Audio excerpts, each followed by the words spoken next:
my name is Sarah Hutmacher. I'm the Chief Associate Director of the San Diego River Park Foundation, and we are a nonprofit organization down here in San Diego dedicated to the health of the San Diego River.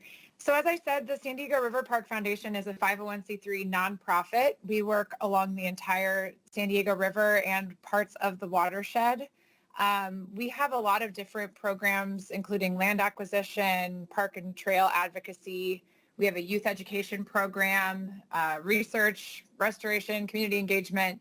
But the main thing I'm going to be talking about today is our Trash-Free River initiative and our citizen science programs. We, just for context, since I know folks are coming from all over the place, the San Diego River is located entirely within San Diego County. It has a 440 square mile watershed, and it's 52 miles long, running from the mountains to the ocean. The majority of our trash efforts are located downstream of El Capitan Reservoir, where there's a dam on the main stem of the river, and that's in the lower about 21 and a half miles of the river. So even in these urban areas, the river is very beautiful. It has a lot of opportunities for wildlife and recreation, trails, and all sorts of nature exploration. There's pretty dense canopy cover in a lot of the areas of the river, a mix of restored and disturbed areas, but still lots of habitat. The entire river is earth and bottom, all in the whole section that we work, except for some of the tributaries, but the main stem of the river is earth and bottom. It has some channels like this one that are still earth and bottom, but have an engineered kind of riprap edge that are part of what was a flood control effort. The River Park Foundation was founded following a 34 million gallon sewer spill in 2000, which ran for over a week. So this was a huge environmental impact, but really, honestly, this is the slide where I would put the newspaper headline that shows that, this huge tragedy happened. But honestly, it wasn't even really widely reported because people just didn't have a connection to the river. So unfortunately, we also see areas like this where we've got just enormous amounts of stormwater debris. I'm sure this is not unfamiliar to a lot of the folks in this room, but this is certainly like a big challenge. In addition to stormwater debris, we also see these big encampments. It's hard to tell in this picture a little bit, but there is water back here. So this is right on the river edge during a rainstorm. So this amount of neglect presented a big challenge for us when we first started to mobilize volunteers, to work with landowners and community members to try to be a little bit more active about this trash management. Just for scale, I want to start by kind of explaining what we're looking at. So we estimate about 1 million pounds of trash enter the riverbed every year. So part of the way that we track this is by the amount of trash that we know we remove. The River Park Foundation removes around 300,000 pounds of trash a year from the river, and we work closely with partners who remove, hundreds of thousands of more pounds a year. So this data that you're seeing on the table is part of we do a survey called a River Blitz, where we do a trash snapshot. We do that twice a year, where we do a comprehensive survey of the river so that we know what that condition is on that day. And so on that day in October, these are the numbers that we see. So, between on the low end, down in the 60s, on the high end, up in the 200,000 range for amount of trash that's in the riverbed at any given moment. So I like to back up a little bit because it's sort of why do we have a need for an organization like the River Park Foundation? Well, the biggest answer to that question is it's a huge watershed that has a ton of different complicated landowners, law enforcement, regulatory environments, and having a nonprofit organization that can kind of keep track of all of those interconnected pieces is really essential to the kind of coordinated effort that needs to happen to manage trash on a scale like this. So I've got, listed down here that there's private property. We've got 30 or more landowners that own sections of the riverbed. We have landowners who don't know what sections they own. We work with 6 different departments and divisions in the city of San Diego, plus the city of Santee. There's lots of other public agencies. And every one of those agencies has different law enforcement entities that they have to work with, as well as sort of regulatory and municipal codes and all that kind of stuff. So the trash management challenges, I've broken into a couple of categories to just sort of organize what I'm going to talk about. But obviously, navigation is a big challenge for us. The riverbed has very dense vegetation. A lot of it is not publicly accessible.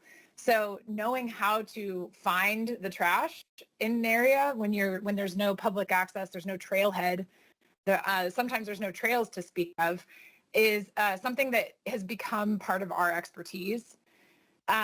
We are also aware of places where you can cross the river, where there's exit and entry points for hauling trash in and out, places where there are hazards that we might need to avoid. We certainly have to have a really robust understanding of the land ownership and jurisdictions. You can see in this map, which is just like a little 1 mile stretch of the river, the parcel boundaries are all many different landowners. So we're coordinating with all these different landowners and trying to make sure that some of these landowners don't even have physical access to their property, the riverbed portions of their property, without accessing somebody else's property. So there's a huge amount of coordination. And then depending on the landowner, we have different permitting and permission requirements. So sometimes it's a formal agreement, sometimes it's more informal.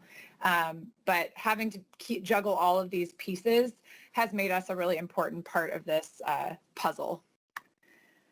I think the other reason why we want to make sure that we're doing this smart is that we need to have the right tools. Sometimes we need special tools to remove the trash that we find. Digging bars, waders, grappling hooks, sometimes heavy equipment. Sometimes there's areas where there's hazardous waste, so we need to have the appropriate PE. And there's a wide variation of the dumpster sizes that we're going to need. So, everything from a pickup truck to like multiple 40-yard dumpsters to address a trash site. We also want to make sure that we have the right volunteers, because it's important to us that those volunteers have a good experience. So, we want to know if a site is appropriate for families and, children, or if it's something where we need people who are really experienced and have like special skills. It's those having both something that isn't scary, but also something where they can have meaningful success is really important to us too. And I think the other big part of that is that if an area has, big line of sight and not a lot of safety hazards, we maybe not need as much planning and as much supervision with leadership compared to some place where it's very dynamic and, really vegetated, where we want to make sure people are safe and don't get lost. And then finally, coordinating with partners is a huge part of this. So we work with law enforcement, homeless outreach, landowners, fire rescue, different environmental services that can issue code violations. Sometimes we have to do different staging than is actually the landowner of the area that we're targeting, haulers, funders. This is the camp that you can see in this picture is before there was a cleanup, but this is an area where the camp itself was on 3 different parcels. We had over 6 40-yard dumpsters worth of debris once people were no longer living in that encampment, just from the stuff that they left behind. We had 2 different law enforcement agencies at this one site, and the place where we staged was actually a different landowner. So it was a whole lot of coordinating, and that is something that was really important for us to have a really good picture of what the data need was. So this is our model. We do site collection or site condition data collection. That informs the landowner coordination, which then informs the cleanup. And then we go right back out and do that data collection again to confirm that sites were cleaned up effectively, see if anything is left, update our map and all that kind of stuff. So I've included a link to the data portal, but just for ease of this presentation, I'm going to just show some screenshots. But the link is here if anybody wants to check it out. It's a public portal. We do protect some data behind a password, but you'll be able to get a really good picture of what's in there based on this link. The tools that we have for deploying volunteers are our river assessment field team. We call it RAFT. I'm going to talk about this quite a bit because this is our citizen science data collection team. They do surveys 2 to 4 days per week. And they are small teams, very trained, mostly all regulars, and their data is really what drives all of our cleanups and advocacy efforts. Then we have 2 different cleanup teams. The river rescue team is a smaller team. They meet twice weekly, and they're in usually smaller groups of about 10 to 30 people. They're almost all regulars, and they are very dedicated and experienced, so we can trust them. Most of them can almost self-lead. We don't have to actually like keep eyes on them very much. So they're like an incredibly powerful tool for us. Then we have our clean and green team. That is our more first time or less experienced volunteers. At those events, we look for sites where we have trash that's suitable for like people of all ages and experience levels. Some of our sites even have cleanup that can be like meaningfully impactful for people who need ADA access and things like that. So that's definitely more of our feel-good volunteer team. So the RAAS team, I'm going to start here because this is our data. The data is sort of what drives everything. So as I said, the teams go out 2 to 4 days per week. They are highly trained. They move around to different segments of the river each survey. And those segments are typically about a half mile. Some of them are up to a mile plus, depending on how much poking around in the bushes is going to be required. But the segment lengths are designed so that they can fully cover that segment in about a 3-hour period. And at each week, they cover 5 or more of those segments of the river. So that means that we can fully survey every segment of the river more or less monthly with this team. So the teams themselves are highly trained. Every survey team is led by a trained leader, and the training typically includes an office training, a field training. They shadow another leader in the field. Then they are shadowed by somebody who's experienced once they are leading on their own. And then they are kind of certified on a segment by segment basis so that if they aren't familiar with a site, they probably would not be a leader at that site until they'd had more experience of knowing where to look. And then we have certain segments in the riverbed that are always staff-led. So this might be an area where there's been a history of some negative interactions with somebody who's experiencing homelessness. It might be a segment where it's really difficult to navigate or something like that, where we want to have staff present. And then our staff do QA/QC of every segment after every survey. So all of our data, this is more just a chance to do a gut check of if something looks really fishy, we can go back out and either resurvey or follow up with the leader to better understand any of the data points that they recorded. And it's also a great opportunity for us to help calibrate. So if we see something that looks unusual, we can check in with that person and really quickly make sure that we're making good estimates.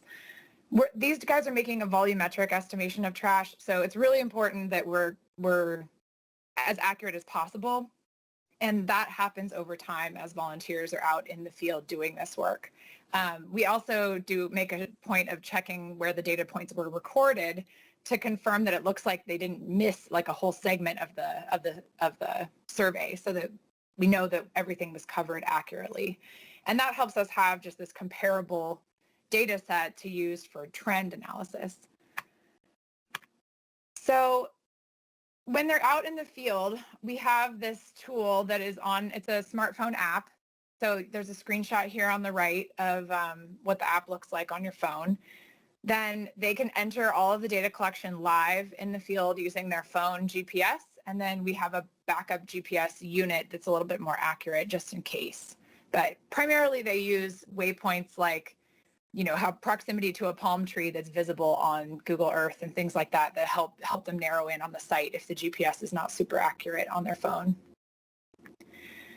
Then that populates a desktop version of this data. So this is an example screenshot. And every one of those icons has metadata associated with it of the volume of trash, some photographs of what it looks like usually, a description, a category of trash, which I'm going to get into here in a second, and a navigation tips. So it'll say, 10 meters north of the palm tree on the river trail or something like that. So the categories that we use, as I said, the green lines are the parcel boundaries, and that helps us to just know whose property are we on, and therefore probably who has the obligation to do the cleanup. And then we put everything in categories. So site no longer present, the little orange or yellow sunshines, is trash that had been here but is no longer present. So either it was cleaned up or it was moved by some other means. We keep those on the map a little bit so that we can see progress, but we do wipe those off the map quarterly so that the map doesn't get too crazy. We do a lot of cleanup, so the goal is to have a lot of sunshines. Then the inactive encampment is what it sounds like, an encampment that's no longer being used by anybody. There's a purple balloon, which is the encampment trash. So this is something that's active, we believe is actively used. It doesn't necessarily mean it was occupied at the time we were there, which I'll get into in a second, but it means that we believe somebody's still living there so that it can't be cleaned up yet. It's really important for us to distinguish between those two and to always err on the side of avoiding active encampments, because our policy is to not clean up anything that is still actively being used by somebody in an encampment. So we never clean up active encampments. And so when we're not sure, we usually err on the side of active and then just follow up soon so that we can kind of double check if anything's changing in that encampment. For stormwater, that's just anything that was carried by water. We record items that we believe dumping. We record litter, special removal, and then these navigation notes, which are just like there's a crossing at this location, or there's poison oak on this trail and you can't continue, or something like that. So this first category, I'm going to just go over briefly the categories that we do. So as I said, there's encampment trash, which is something that is either active, we can tell because there's people there, or it appears to be active, which might be presence of items of value or cooking or clothing, that kind of thing, stored items. We record inactive encampments, which would be trash associated with an area that appears to be formerly inhabited but is abandoned at the time of the survey. So that usually means we can usually tell if it's inactive because things will be covered in leaf litter or dirt. They might be wet. Sometimes it's just really clear when something has been abandoned.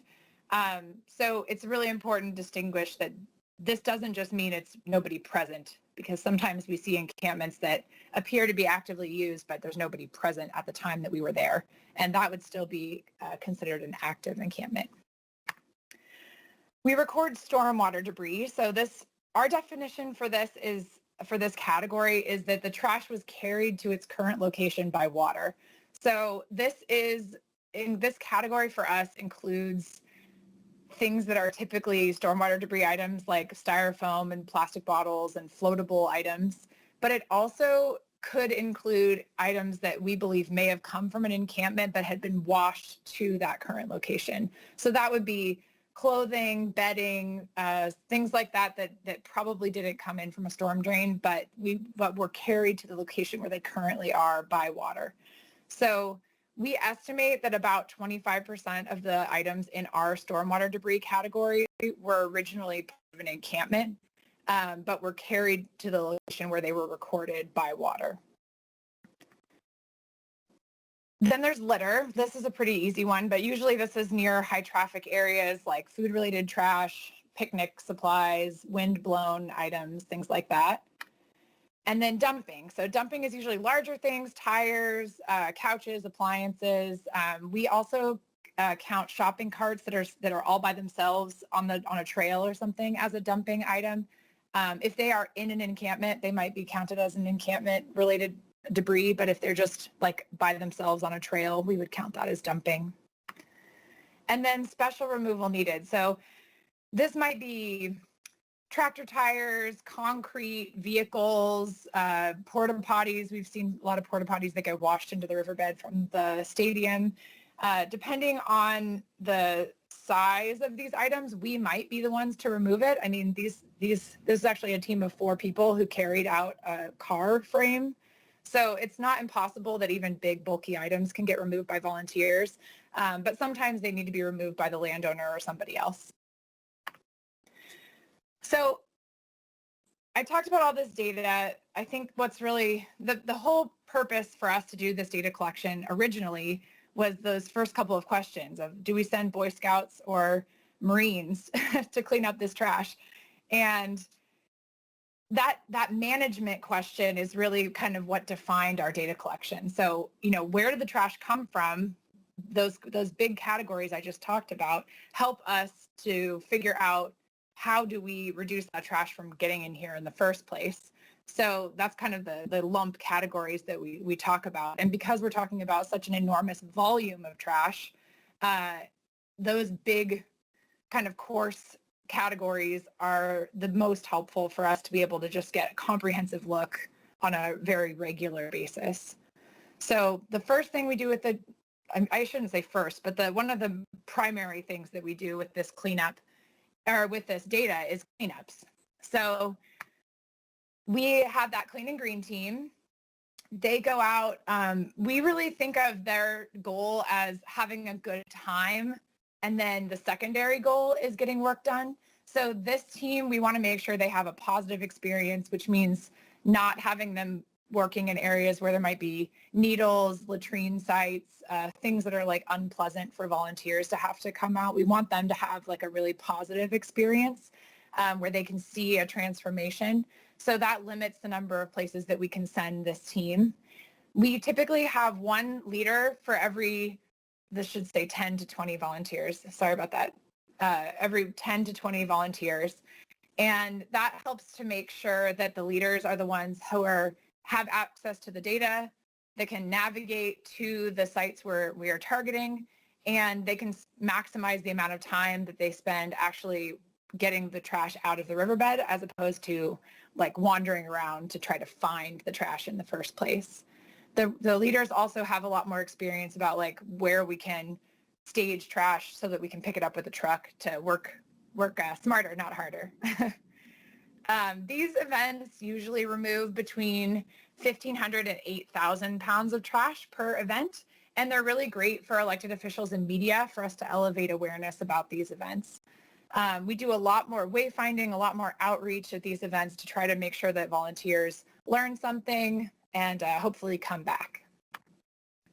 Then we also have our river rescue team. So these guys are much more experienced. The small teams, they are like, a lot of them are best buds. They have a lot of teamwork and camaraderie that develops over the course of their time with us.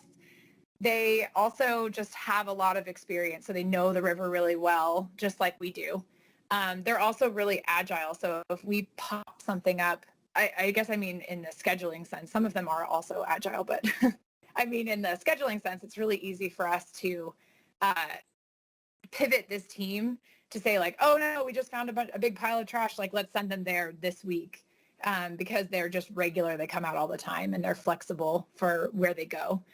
They typically are still, even if there are only 10 of them, they often will still remove, half a ton to more than 2 tons of trash per event. I think last year the average volunteer hauled 170 pounds of trash per event. So they're super hardworking. The more than half of the trash we remove every year is removed by these guys, even though they're a pretty small team comparatively. And a really great unexpected benefit for us was that because they were these small teams of people we trusted and that are used to working independently with like some distance, it was really easy for us to continue work during the pandemic with a lot of different PPE changes. Issued everybody their own gloves, made sure everybody was wearing masks, had a lot smaller teams, more safety ratios, but it was still a really good way for us to keep up this work. And these guys enabled us to still remove hundreds of thousands of pounds of trash in 2020.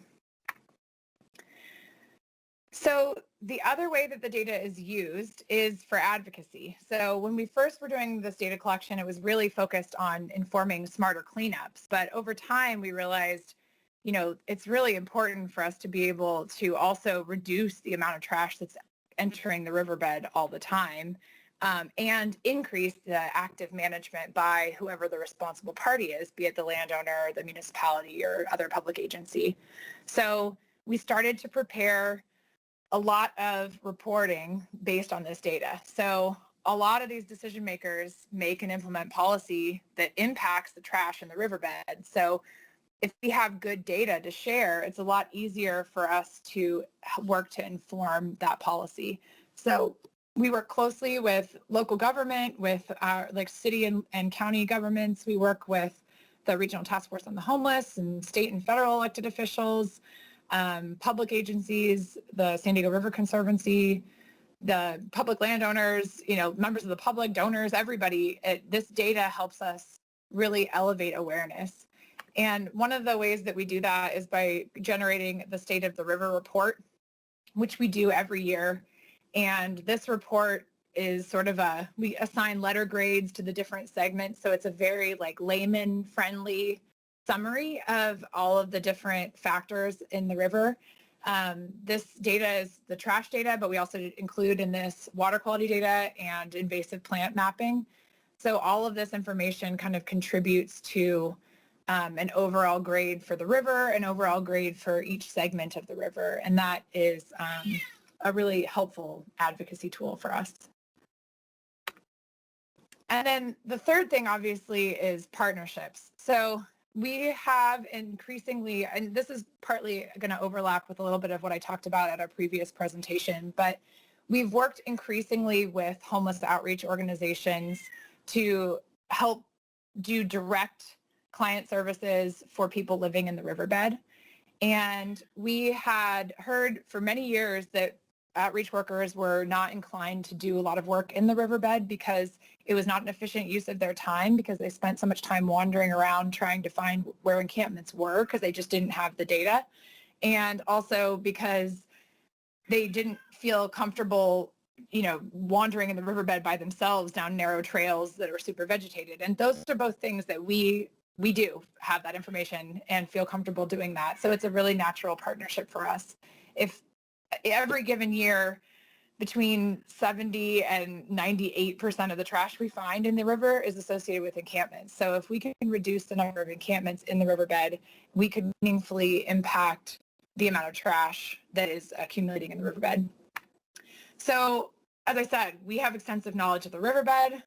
We have a lot of relationships with all the stakeholders. We have this big multi-year data set, so we know where the hot spots are. Sorry, pushing this cat outside, so she's not listening to this webinar.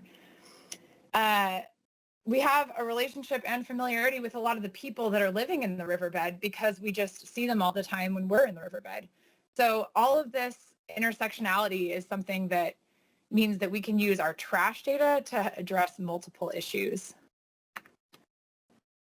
So this data-informed impact that we're talking about is now growing beyond just the trash management. So we are working to map encampments. We're working still to provide the navigation assistance so that they can increase the efficiency of their outreach.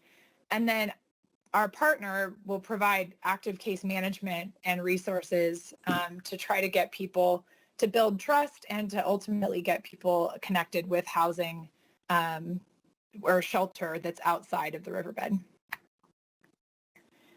So in 2020, we began a kind of pilot partnership with outreach workers coming out with our survey team one day a week. 2020 was a tricky year, obviously, because the enforcement changes were really serious, related to COVID and also related to a lot of the protests and Black Lives Matter and things like that were moving police in unpredictable ways. We also, because of the pandemic, a lot of landowners had a lot less resources and maintenance commitments. So sometimes areas that previously had a pretty good management were not as actively managed as they were before the pandemic. And of course, we canceled a huge number of our cleanups, both us and the city, for a while because there was just a lot of bans on gatherings like that. So we still continued our small cleanups, but our big cleanups weren't able to happen during the pandemic and are only just now starting back up. So during that time, this was in 2020, that 294 contacts. And we've just gotten an update that they've made 7 placements to get people into housing, and they have 31 new clients that are actively being, actively have a caseworker helping to connect them with housing. And then we also were able to attract attention from media and elected officials and funders to help talk about this sort of innovative partnership. So this slide is straight from the presentation I did before, so I'll go over it quickly since I know some of you may have seen it already. But I think a big factor for us is that this just feels a lot more compassionate to our staff and our volunteers to be able to see work that is actually helping to serve people who are experiencing homelessness, as opposed to enforcement that is trying to get them to move someplace else. It addresses this like root cause, and it taps into funding for other other parts of the world rather than focusing on just straight up environment or water quality. And I think obviously the cons is expensive. If a caseworker from our partner at PATH can manage up to about 25 clients at a time. So, it's a lot of FTEs potentially to try to address the 200 people living in the riverbed. And there's also a lot of just confounding factors that make it difficult to track the trash impact directly. But we are trying to get a handle on that. In fact, that's these other slides I have here, which it's a little early to tell for sure because we just have started this partnership in early 2021. But obviously you can see the pandemic caused a very steep increase in the amount of trash in the riverbed. And then as we began our partnership with PATH and things started to open back up again, we started to decrease a little bit, but it's definitely still we're definitely still trying to get back on top of everything following some of the impacts of the pandemic. And then I guess that's it. I'm ready for questions. I thought I had another slide about the number of encampments, but I don't have it here. So the number of encampments is starting to level off, though it was peaking quite aggressively at the beginning of the pandemic, but it is leveling off now. So I guess with that, I can open it up for questions. While we're waiting for some questions, can you explain the relationship you have with the cities? Sure. So our data is used right now by the City of San Diego Environmental Services Department and the police department, the firefighters, and the lifeguards. So we work with all those different agencies so that they're able to, and the rangers, of course, too, the actual land managers. And those different entities use our data because, for example, prior to a storm event, they might want to go do a targeted outreach to areas that are likely to be underwater. So the lifeguards can try to preempt a crisis that has flooding issues. They also have we also work really closely with the cities so that they have data to help direct where they are doing cleanups themselves. Like the Environmental Services Department in the city does a lot of cleanups, especially on city-owned land, and they base all of their cleanup schedule now on our data. So we meet with them once a week so that they can get updates on all of that kind of stuff. And then same with the City of Santee, we also work very closely with the City of Santee so they can help support our cleanups through hauling and that kind of thing, but they also work to do their own cleanup on the basis of our data. Thank you. We have a question that was submitted by Don. He's asking if you have any formal training materials for your RAAS team. We do. I think I mentioned there's an office training as well as a field training. So the field training is harder to share, but I'd be happy to share the office training. We have a presentation and a video that volunteers start with. We can attach that to the web postings after the webinar as well. Awesome. I see this other question about volunteers. Yes. Yeah. So we have our model also includes an engagement team. So we have we have staff members that exclusively work on communicating about our programs and recruiting for our programs. So that staff person uses online calendars. We use Volunteer Match, which is a kind of a larger calendar. We use we work when it's appropriate for the site. We use Peach Jar, which helps to connect with schools. We also do a lot of media, so we try to do media stories several times a year to just elevate awareness of the program itself. We also partner with organizations that offer, for example, Coastal Cleanup Day, Creek to Bay, those different kind of national or international cleanup days, so that we can kind of leverage that partnership. We have a cleanup coming up in July it's called the Morning After Mess, and they all go out after the 4th of July to all the beaches and areas where people gather for 4th of July and do a big cleanup, and that's a regional effort. So all of those things really help us to get those new people. And then obviously we have a large social media effort as well. So all of those things are kind of, I guess I'd say it's kind of a hodgepodge of all those different things. Excellent. Thank you. We have another question asking about your mapping and data management software. What do you guys use? So the mapping that we do, all the screenshots I showed are a tool called Mappler, and we use that to collect all of our data collection, and we have developed a custom app that goes with that. And then when we do all of our reporting, that data comes off of the website, or it comes off of the Mappler tool, and we run it through a bunch of GIS layers to get the various reports that we do that are custom to a particular landowner or something like that. So it's a custom tool called Mappler. Okay, we have a comment from Dave, who runs volunteercleanup.org, where folks can list their events and hook up with volunteers. And we have a question asking about more materials. How can people develop a similar type of program in their watershed? Yeah, I mean, that's a great question. I think with let me read this question. Guide other communities build a program like yours. So we have, I think Shelley has presented on the trash monitoring playbook that was recently developed, that I know Eric has that presentation on the saved slide. So that's a good way to look at some of the different models for trash management or trash monitoring.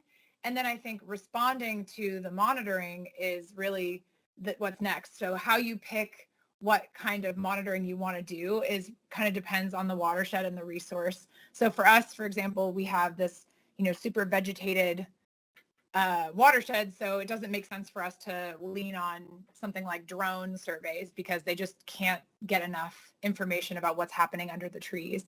So for us, we're trying to say, how do we get the trash? How do we understand the trash well enough to get it out of there as quickly as possible? And so that's kind of how we landed on the design that we're talking about here. So I don't know that we have a guide, but I'd be certainly happy to, connect and share any specific questions that might be helpful. We are working right now to see if we could develop some guidelines about the partnership that we're doing with the homeless outreach providers in particular, because I think that's something that everyone's trying to figure out how we can all do this better rather than just picking up trash over and over and over again. So that is something that we're definitely interested in working on. Something we probably need to get a little bit of funding for to be able to spend the time to put that guide together. But if we do get that going, I will definitely talk to Eric and share it back with this group.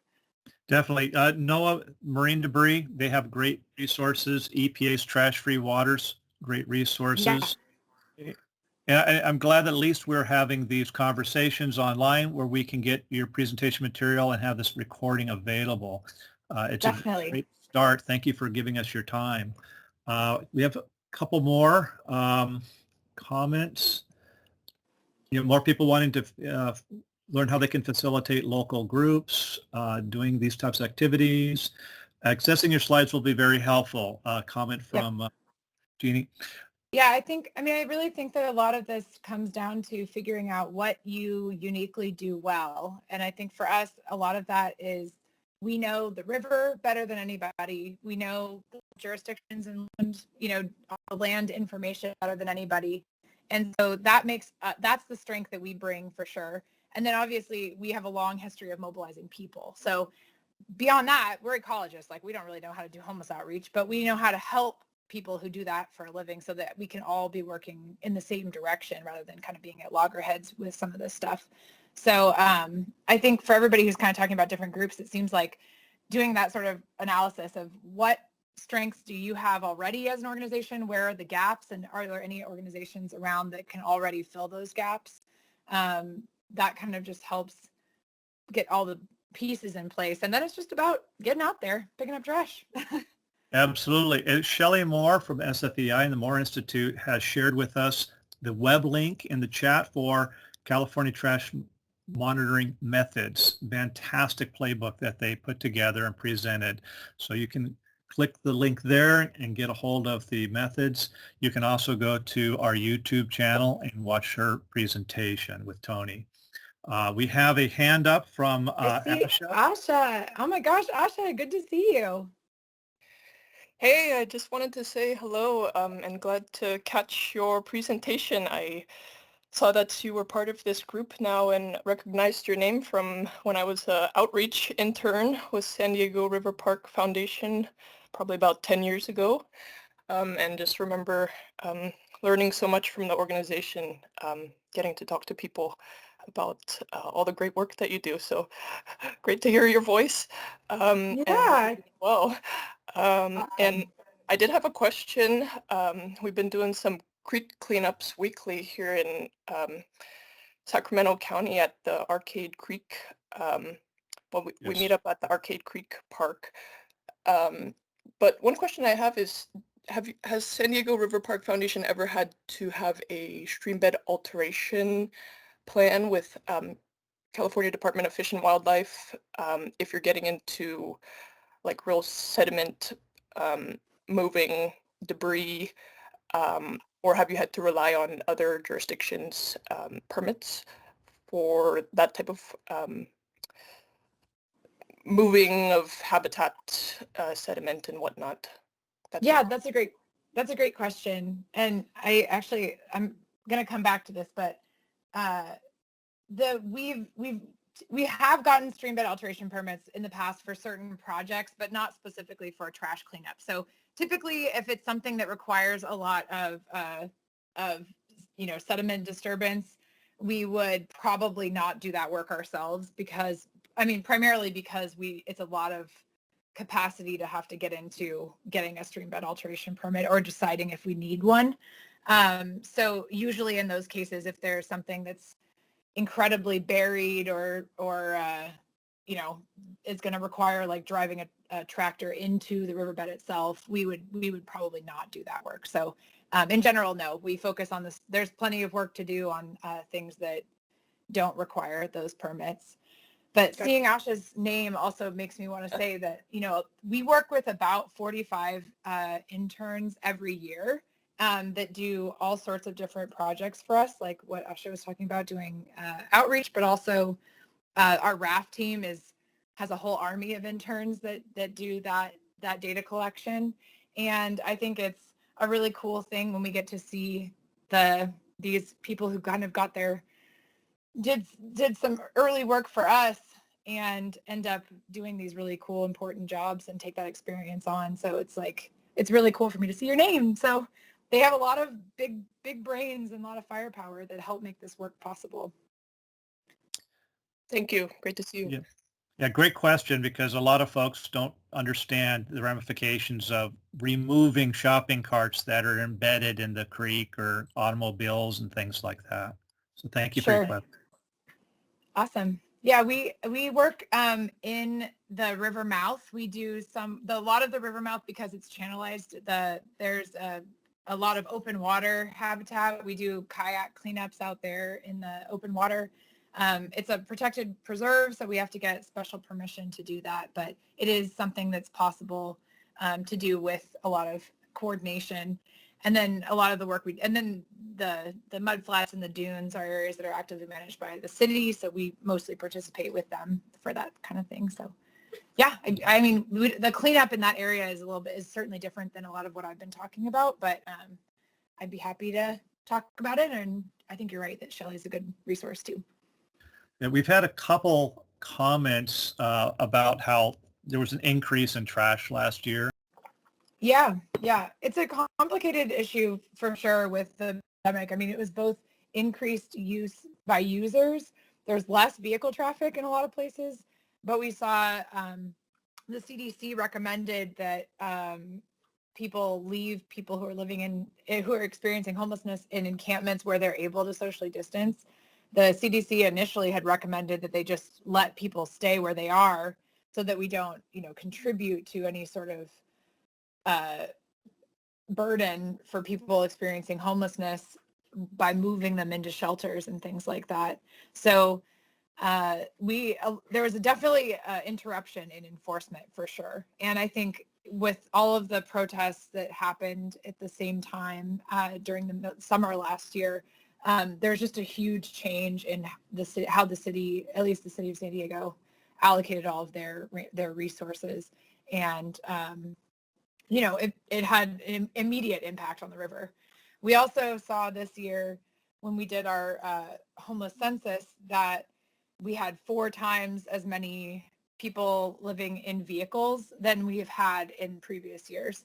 So that is definitely something that really changed. And California has had a lot of forgiveness for evictions and things like that maybe have kept us from seeing just an increase overall in homelessness, at least in the riverbed. But, it's hard to say if I doubt we're past the point where we would be seeing that impact. So, it's definitely a time where it's important to be monitoring all of that kind of thing because it's changing all the time. Okay, we have one last question. Are you able to engage the homeless encampments to provide some kind of waste management so the trash doesn't need to be picked up? That's a great question. We do this informally quite often when we encounter people in the riverbed who, we tell them we're not there to pick up their stuff. We're just, picking up things in the area if there's anything that they want us to pick up. So that does happen for sure informally. But there's some, I hesitate to even say this out loud, but there's just sometimes some opposition in the optics that enabling people to stay in the riverbed by doing trash management in an area where they're not allowed to be, particularly if they're on private property, is not the best practice from a trash standpoint. So it's kind of starts to get into politics that we aren't necessarily educated enough to want to advocate for one position or another. There are organizations that are doing a program like that. In fact, the presentation that the panel that I was on, I believe in February, that Eric has a link to, there was a speaker from the Russian Riverkeeper who has a program like that is a official program. So I would say if you're looking for a model like that, Chris's program up in Russian River might be an option to look at. But yeah, I think informally we do that all the time, but haven't quite gotten to a point where we want to, mostly we're trying to say their riverbed is not a safe place for there to be encampments. So we want to try to reduce the number altogether. Oh, looks like it was March. Eric just linked it there. That's exactly, I saw your comment, Dave, that handing them trash bags at least, that's definitely what we do. And that you're totally right. People are often very willing to help bag up the stuff in the area that is trash. It's just, we don't want to have to, we don't want to be accidentally packing up anything that might be of value to somebody. So we really don't work in active encampments with our volunteers. Within parts of the Santa Ana River, there was a program where they would provide trash bags, and if they were filled and left at a particular location or locations, they would be picked up and removed, and that seemed to reduce the impact of trash in the river, at least at those encampments. I don't know anything about longevity of stay or increase of stay. Yeah, it's a tricky thing. I mean, we definitely have the belief that in the riverbed, in the floodplain, is not an appropriate place for people to live. There's risk of fires. That we've seen a lot of issues with vector-borne illness. We've seen all sorts of, I mean, unfortunately, we've uncovered people who are either having a medical emergency or who have died in the riverbed. So it's not a safe place to be, and we don't want to, if they're in the riverbed, they're in harm's way. So we want to try to get them connected with resources that would help them not live there anymore. Okay, well, we just received a message from Russian Riverkeeper Don McInhill. Chris has left the program, so if you have questions about their Clean Camp program, please send them to Don. There's Don. Yeah, great. Thank you, Don. Great program they're putting together up there. So we'll leave our questions at that. Thank you for providing this awesome exchange of information.